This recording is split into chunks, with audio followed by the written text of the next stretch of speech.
Hello friends, তো দেখো, এটা ছিল সকাল 6টার সময় সরস্বতী পুজোর দিন।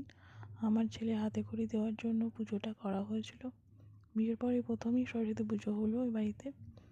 আর ভোর 4:30টার সময় উঠে আমি আমার শাশুড়ি মা জোগাড় যন্ত্র করেছি। আর যে ছেলে স্লেটটাই লিখছে, ও স্লেটটা আমি ডেকোরেশন করেছি। তো নিজের হাতেই করেছি। সকাল সকাল আমার ছেলে উঠে একদম রেডি সেডি হয়ে লিখতে বসে গেছে, কোনো কান্নাকাটি করেনি। আর এদিকে সবাই ছবি টবি ভিডিও করছে।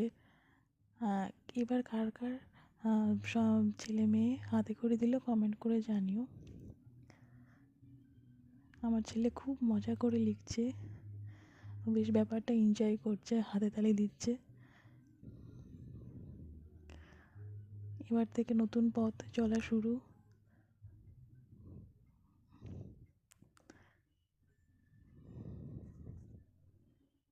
বাহ, নমস্কার করছে।